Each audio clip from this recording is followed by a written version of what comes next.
I remember the top of the Hokitika, we stayed in this little hut. It seemed like we almost had to crawl in it. It was extremely stormy outside. We were very hungry. We got a little fire going, and then the whole floor started burning.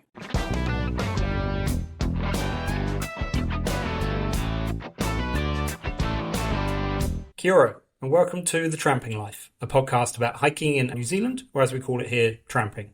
I'm Jonty, and in each episode I chat with people who share a passion for exploring this incredible country. We'll hear about the tracks they love, the huts they return to, the lessons they've learned, and what keeps them heading back into the bush. My guest today is Craig Potton, a trailblazing photographer, publisher, documentary maker, and conservationist. His work has inspired countless people to experience, appreciate, and defend New Zealand's wild places. I'm delighted to welcome him to the podcast. G'day, Craig. Hi, Jonty. I'm interested in what's your earliest memories of being outdoors? Not my memories. The thing about memory is it's very slippery anyway, so I'm relying a bit on my mother here. She said that even when I couldn't walk, I didn't walk for a long time. I was a crawler, but I could crawl at high speed, and I used to crawl out the door of the house, the opposite to the animals coming in winter, like spiders and everything, and I would bring back dead spiders or plants or something and show my mother, who was never as thrilled as I was with what I brought back from the wild. My own memory level, we had a batch. My father and mother had this New Zealand holiday home thing, and my memory is wilderness for me started at the beach, actually. Just being in this wild place where the tide came in and out, where there were shells that once had animals in them that I was fascinated by. And I collected shells and I collected rocks from a very early age. A certain sort of possessiveness of collecting, which is not a very pleasant thing, but also an acknowledgement that there's something there which I want to have and record. And you can get quite psychological and say that's why I became a photographer, because I wanted to collect and show these images and put them out there, because I always showed them to people. Look at my malachite or my azurite or my quartz vein and this sort of stuff. It's that early thing about nature. I was just a kid that loved being there. Then when did you start tramping, your first multi-day tramp? I did go surfing from a very early age, sort of 10, 12 years old in the wild, and that really was my adolescence. It wasn't until I was about 15 or 16 that I started doing what you'd say, overnight tramps and tramping. And that was purely with mates that just loved getting into the wild too. And I come from Nelson, and Nelson College actually had a lodge called Mataki Lodge. Maybe the first tramp overnight I did was with that outdoor education thing that they had in secondary schools in those days. That may well have been it. But once I got in there, I was hooked. I just kept going back and doing lots of tramps. Through university, I kept going. But it all got complicated because by the time I was 16, at secondary school at Nelson College, I ran into Annie Wheeler from the girls' college, and she had this petition to save Manapuri. So from the very early age, tramping and conservation just got mixed straight into each other, because it didn't take any great effort for me to see that we were destroying the places that I loved being in. Have you revisited places that you would have visited as a teenager or a young adult, and you can see the difference in terms of the bird life or the ecological damage that we've caused? Oh, hell yeah. Yeah, I don't think people comprehend just how much can happen even in a lifetime, be it the fact that, to go back to the ocean, that we'd catch 20 to 30 large snappers in the channel at Mapu in one catch. I'd go to Nelson Lakes. I don't think I'm exaggerating, but I would see 40 or 50 large deer just walking as if they were pets almost across the tops. I would see flocks of kakariki parakeets in Nelson Lakes National Park. You just don't see them at all now. They're not there unless we bring them back into their island habitats. The loss over my lifetime, and some of the changes for the better, because you don't see deer at all on the tops now, but mainly changes for the worse. So yeah, if you string together the 60 years or so that I've been looking through and run it in a fast tape, you just see things disappearing and hear things disappearing at a colossal rate. Being a photographer, you capture the moment, and so that instills the memory, and then it's a lot easier to refer back to what things once were. If you're just relying on your memory, it can be a bit hazy, but if you've got the photos to actually show the difference, that's quite powerful. Yeah, I think it probably is. It's a little bit about that sort of locking down and saying, this is it. This has got both, obviously, a temporal aspect to it, but it's also got an eternal aspect. Nature is eternal. Humans may or may not be eternal. They may or not be a good experiment evolutionary, but nature itself is eternal. It's as much for me, but it's also trying to communicate for others that this is something beautiful. This is something that's very other. It's not something we made. It's not constructed. It has nothing to do with humans per se. And we get such an extraordinary lift out of being amongst it. We do really get a lot of power out of being in nature. Whether we acknowledge it or not, we get it. That trying to put that into art right from the early days. I used to draw, I used to write dreadful poetry, and thankfully take some good photographs. So you've been taking photos since you were a teenager, or when did that start? Yeah, no, absolutely. The record's slipping a bit here, but I did it first surfing because that was the first wilderness for me, and then it just the camera went straight into the mountains as well. And I found pretty quickly that photographing above the bushline was easier than photographing in the bush. So that sort of desire to take good photographs in the bush, and it was the bush that was, from the age of 17 on, Lake Manapuri was going to flood the shoreline. The beach scheme, which I quickly got involved in at university to oppose that, was going to cut 600,000 acres, 300,000 hectares almost, of forest down on the west coast that the rest of the world just wanted to tramp through and enjoy as tourists. I had to photograph that, and that became my raison d'etre in a way. That's something that I got singled out for, of what was how to photograph native forest from the interior, not from the exterior, not looking at it as a scene, but being in it, which is the tramping experience. You're in the forest, you're not looking at it. And how much gear are you carrying? Because pre-digital, there's a few more things to lug around. Now I go to a chiropractor 3 times a week, and that lasts for another 2 months. And then he said, hopefully discs B and AC will be better. And I go and do Pilates, and I also get deep tissue massage. All of those are a reflection that I carried too much gear when I was younger. I had that strange thing of a body that probably worked too well in a way. I can partly blame it on indoor basketball, but I mainly blame it on just carrying packs that were miles too heavy for too long a distance. My cameras, I would carry 2 bodies just in case one broke down. The foolishness of that is incomprehensible today. They weren't digital, so they were medium format, big cameras that weighed half a ton or somewhere in that sort of region, and a tripod and extra film and extra lenses. Look back and think, boy, you talk about the oxes that worked hard, and I was an ox that worked hard to get those photographs. Today I walk with a digital camera that's still relatively heavy, but I just have one lens on it, a fixed prime lens, and it's enough. It wasn't like that in the old days. It was pretty bloody heavy. Did you have any tramping companions that could help lighten the load with food and cooking gear? No, I guess the male has an ego, and you don't feel as though you can foist your mad obsession that you have with photography onto others. I pretty much carried it for myself. It was partly just that weird thing, and there are people, and I was one of them when I was young, and I'm certainly not one now, that just seem to be able to carry heavy weights on my back and get away with it for a number of hours and a number of years, and then a decade or two. The body worked for me when I was young. You got good use out of it. In terms of some of the most memorable trips that come to mind, either from a good way or maybe a bad way in terms of near misses or disasters, are there any that spring to mind? Oh, hell yeah. Formative ones. That life goes at the same speed, apparently, if you think in normal physics terms, but there are some highlights and some epiphanies and some high areas that you have that stick in your life that will never go away as being something very special. And my first climb was a mountain called Mount Princess, which is near Lake Tennyson. That just hooked me on to climbing mountains, going above the bushline in this case. Not much bush, a lot of tussock in the Molesworth side of the South Island. It was winter, we climbed up there, a couple of friends of mine, and then there was a frozen lake that sits, Princess Bath, it's called, just close under the summit. We skated around on that and then took to the ridgeline and went to the summit. And yeah, there are days like that that are just perfect, and they stay there in your head like they were yesterday.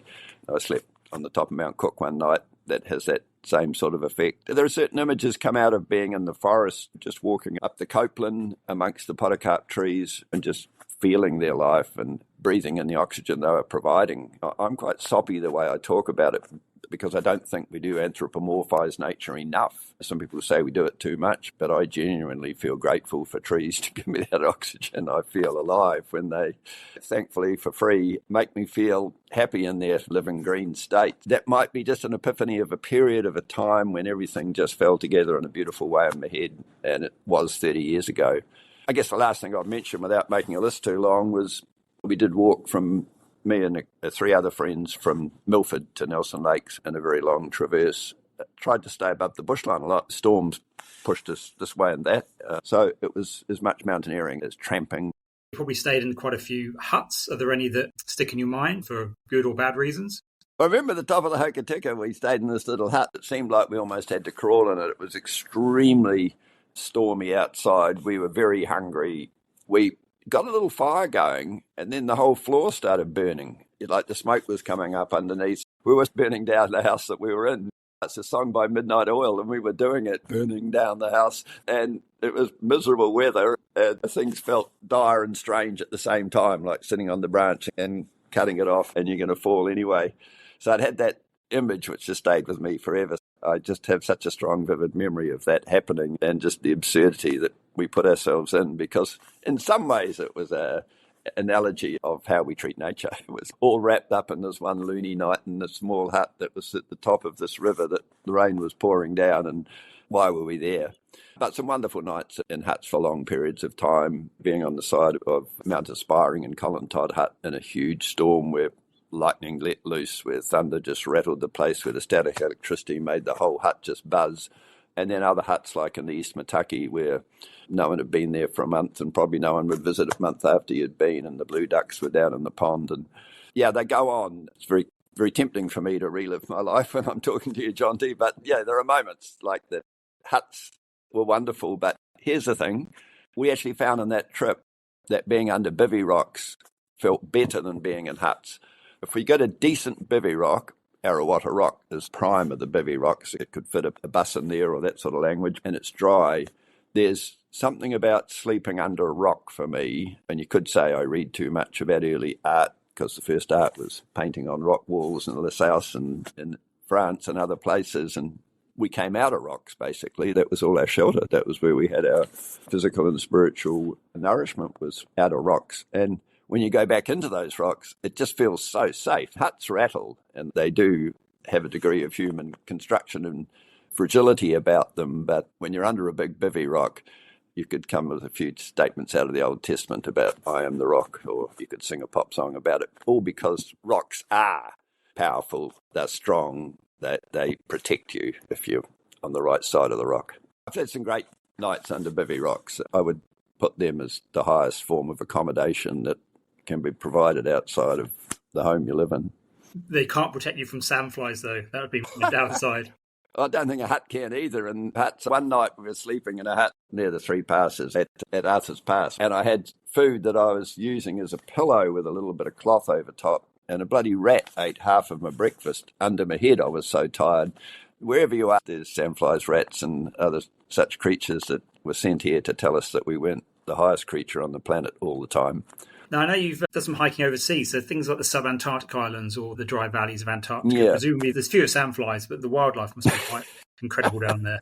Yeah, I've been very lucky, I guess, when you have the ability to take a photograph that other people respond to, but you're not a scientist, then you can get to the dry valleys if you're lucky, and I have been lucky, and I've known the right people in the right places, and that's all helped, and I've been able to make a conservation cause for doing it, which has also helped. But my friend Robbie Burton and I, my business partner of Burton and Potton, we were lucky, without any guides or anything, to be able to spend 3 weeks in the dry valleys of Antarctica.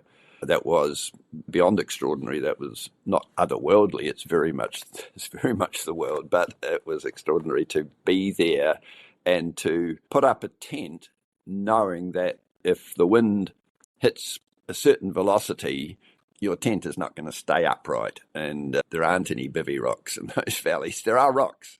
The beautiful rocks, the rocks I photographed that are windblown, and they're extraordinary, and that's why I was there, and part of more for anything just about was the rocks, because they're dry valleys, they've got no snow or ice much in them. You couldn't build a snow cave. That's the most exposed I've ever felt in my life in the wild, because once that wind gets over a certain strength, and we were told that when it was 100k from the nearest helicopter, which wouldn't want to fly in wind anyway of that nature. So that felt exposed, but it was an extraordinarily wonderful time we had there. And then the Himalayas. I'm not a great mountain climber. I always seek out the easiest route to get to a high point so that I can get a view and sit down and relax. But I've been pretty high in the Himalayas, over 20,000 feet in Imajutsu, and I've done some time overseas, but most of my time in New Zealand mountains and forests.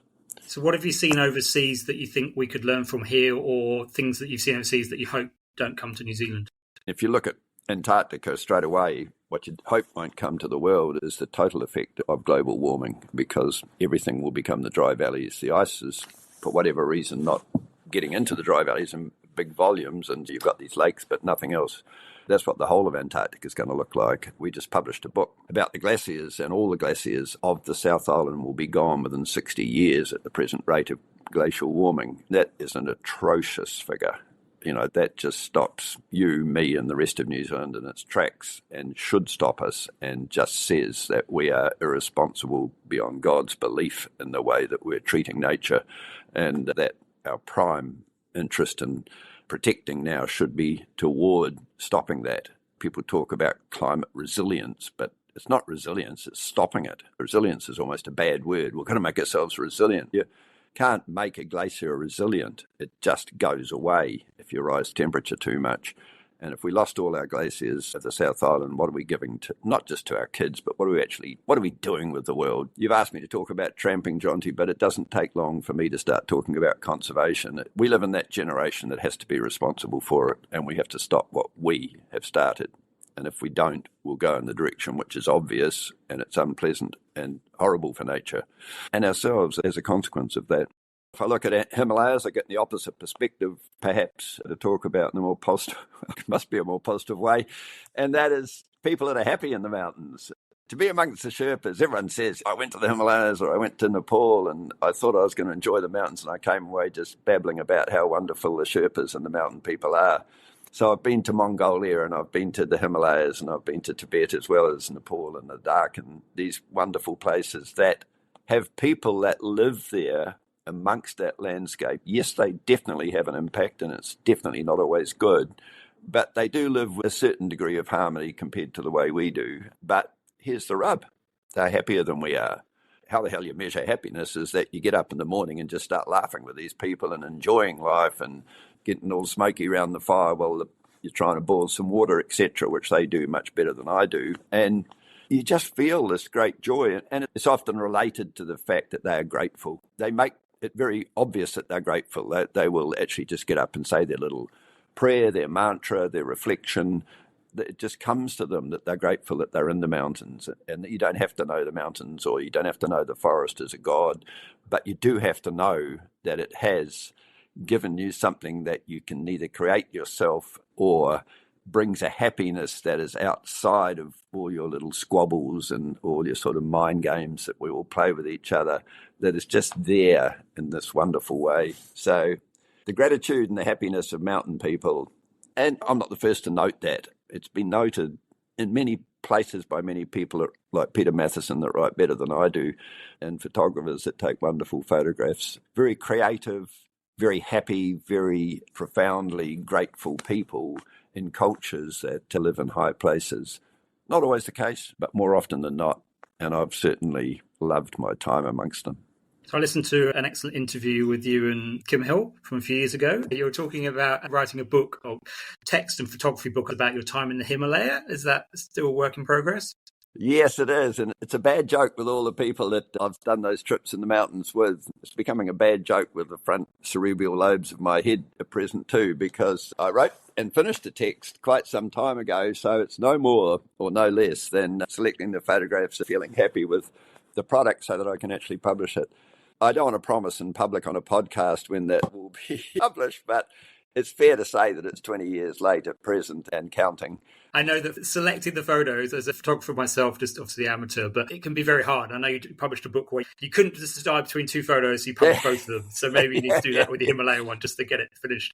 Yeah, that's one of the problems. I've been 30 years in the Himalayas. Every second year at roundabout I make a trip. That's 15 major trips and too many good photographs, in my humble opinion, and how to make a selection amongst them and what to say. If I can perhaps be kind to myself, I'd say that it is actually quite hard, because there are some very good books out there on the Himalayas, very good books. Why reinvent the wheel when it's already been made? Why do another book called Himalayas with quite lovely, sophisticated photographs saying that the Tibetans are nice people? It's been said before, it's been done before. And I know some of the photographers even that have done it, and I've met them and applauded their work. rightly or wrongly, I'm trying to say something a little different in the way I create and construct the images. And yeah, it's going through changes. The Himalayas, like everywhere, cultural changes and global warming changes, and they're crashing into each other and they're crashing into traditional culture. We know this, that the young don't have the same faith belief, good and bad ideas that the older generation do. We know that the Dalai Lama's got to rein in as some of his younger political activists, otherwise China's going to wreak hell on them. We know all that, and so I guess for me, I take my photography seriously and my writing seriously. I want to say something that is not unique, but has a flavour that perhaps has an angle to it. That's probably why I haven't done it, because I haven't quite found that angle and that take or that cut, if you want to put it. And I have done a lot of other books, you might say, as excuses to avoid the great maxim opus. You know, there's a lovely song by Bob Dylan, "When I paint my masterpiece, everything will be different when I paint my masterpiece," he says. And of course, you know he's never going to paint it. Maybe he'll never write the perfect song, my Himalayan book. But I will do it. I've now promised on a podcast that I will. Potton and Burton have been responsible for publishing many classic tramping books. Can you tell us a bit about that as a genre? It's been one with longevity, if you wish to put it that way. In the publishing world, it's fickle and fashionable like every other world. And the fact is simply that from the very early classic walks, classic tramping and classic peaks and that, we've just been able to perhaps keep a freshness into publishing what effectively are just tramping books or just people being out in the wilderness.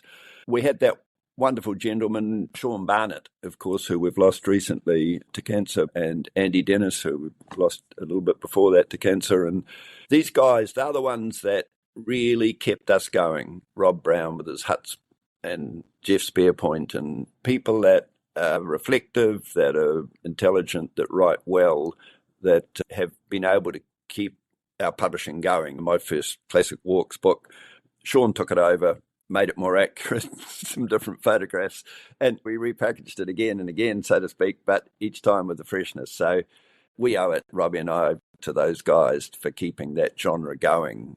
The feedback loop is wonderful. People in the tramping clubs and FMC, etc., they give us reviews that actually are too good, really. That they always say that these are wonderful books. No, but they're good, and some of them are very good, and some of them, yes, they could have done a bit more time and a bit more editing, but we'll take all the good comments people give us because the feedback loop's good. It gets them out in the hills, and then we can say to them, would you write a submission on putting stewardship land into the full conservation estate rather than just letting it be, because otherwise Jones will get a hold of it and turn it into a mine or a dam.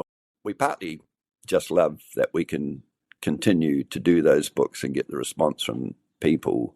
But myself particularly do love that they are a continuance of that movement and that feeling that we should protect nature. So they're continuing to do okay? I guess the internet and social media must be having some impact. Yeah, no, definitely. The numbers of books that we used to sell compared to the number we sell now is the great reduction. There's been a great reduction in sales of books right across the board. So, you know, you don't just pick off tramping, or you don't just pick off biography, or you don't just pick off the genres of publishing and say, are some still doing better?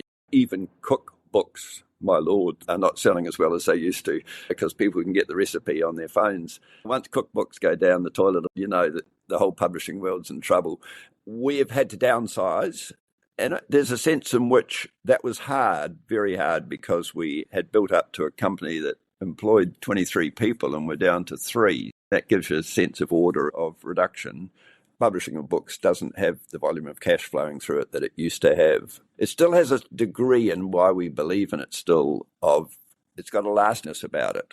I don't know how long podcasts last before they get in that great podcast rubbish heap in the sky. Books do actually end up in secondhand bookstores and libraries. So they have a longevity, if you wish, that will remain. You just accept. And probably it is almost too an analogy for the fact that I come from the 1970s when I was adolescenthood, and there were books written by Schumacher and other writers about how small is beautiful, how the fact that at some point we have to stop just growing and growing and having bigger numbers. Like, what's wrong with the economy? The numbers aren't big enough. They weren't as big as last year. Hey, wait a minute. With the finite world, you've got to recognise that growth is just another form of cancer, in the sense that if it gets uncontrolled, and cancer is just uncontrolled growth, that's the definition of cancer, then what we're doing to the planet just to have that unconditional growth. Now, I'm getting pretty philosophical about something as simple as books, but nevertheless, living within the limit and accepting that there are limits, and that the numbers may not be as high as last year, but you can be just as happy in a yurt or a little hut in the Himalayas, probably happier than in a great mansion town worrying about your own anxiety. Publishing might just be a microcosm of what we need to do, which is to downsize, just to treat the earth a bit more lightly, treat ourselves a bit more openly, where we have more time, where we're not just trying to push those numbers up and up and up, because that creates a stress. And we hear so much about stress, and we hear so much about anxiety in kids these days and adults, and we hear all those statements. And maybe we just need to relax a bit with a little less.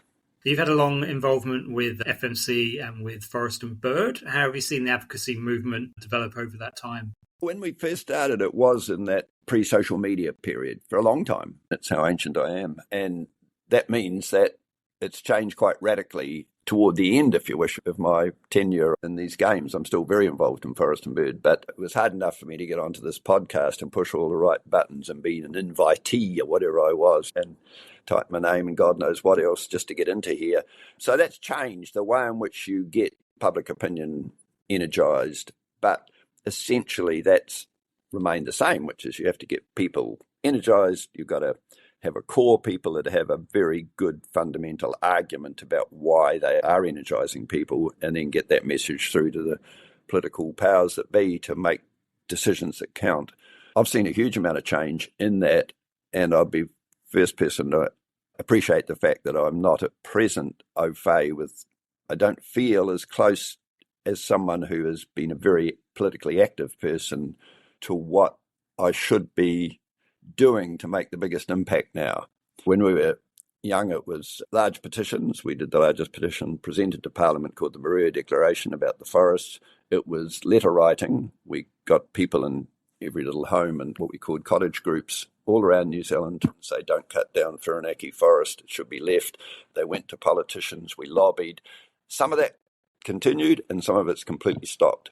Don't ask me to be a social scientist. I don't know exactly what you do now, but thankfully people still do listen to my voice or to Jeremy McSweeney's voice and Alan Mark, and we're three ambassadors from Forest and Bird, probably just because we did achieve some success when we were younger rather than that we know how to talk now. But that's useful, yep. And then the time and things like the New Zealand Conservation Authority, FMC and Forest and Bird, they're groups that get together under a common banner and offer advice at different levels, because they all are basically just giving advice to a government. They're all still there, and they are still the way in which, even though people say they're powerless, but they are still the way in which we do actually get progress in the areas that we want progress in.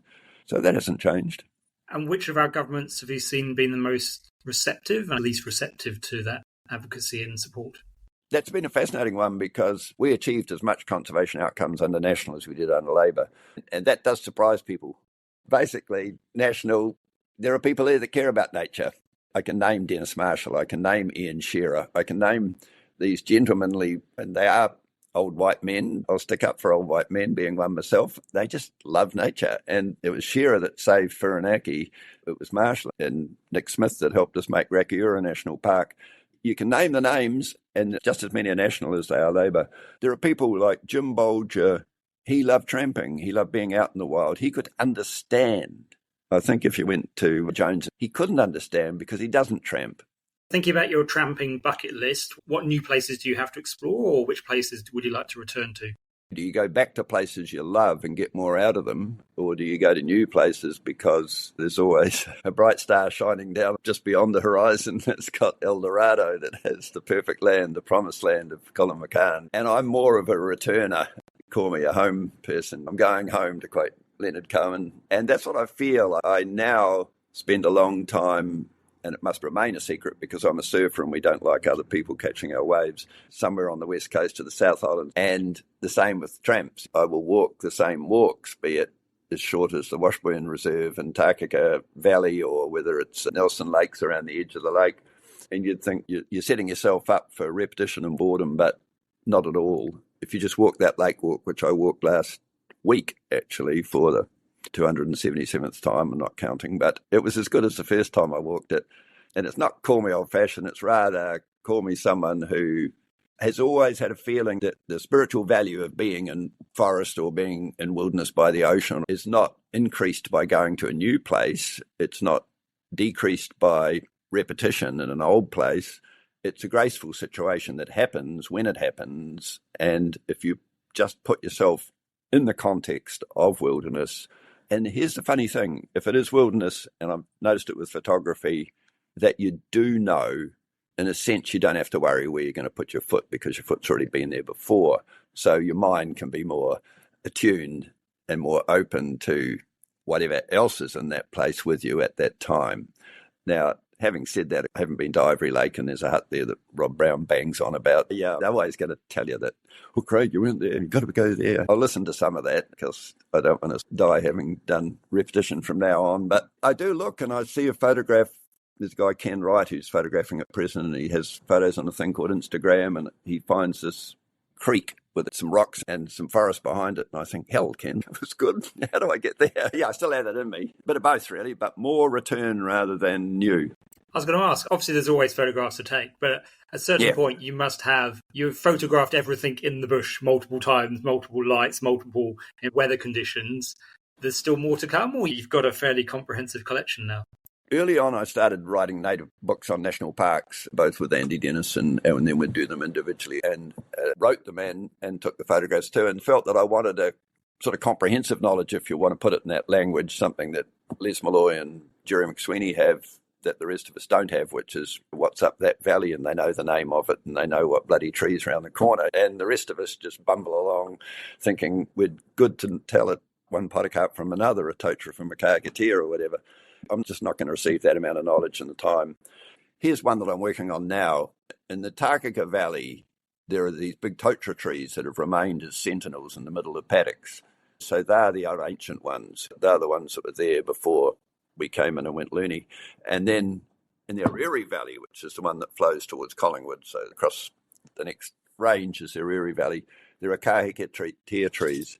So I'm going to photograph 10 good ones, which might mean that I take several thousand photographs of 10 kakateas of the Ariri, and I'm going to put them in an art gallery somewhere and people can ponder them. It's a cliche, comes out of the East, but it was there in the West too, if you go back before the Protestants got their work ethic going. Just stopping and looking and just appreciating and understanding when we speed up our lives to destroy space to save time, we're not necessarily doing the right thing. If we want to be happy, and for me, I'll go with the Dalai Lama, the prime purpose of being in this world is to be happy. Of those 10 trees, I think that'll be 20 altogether, which is quite a lot, are going to bring me a great deal of happiness, and hopefully I can reflect that to others by shoving them in an art gallery, and they have to look because it's got Craig Potton's name at the bottom of them. Thank you so much for listening to The Tramping Life. If you've enjoyed today's episode, please follow the podcast in whatever app you use. Tell a friend about it and consider leaving a rating or a review. It really helps more people discover the show. If you have any questions or feedback, I'd love to hear from you. Drop me an email at thetrampinglife, one word, @gmail.com.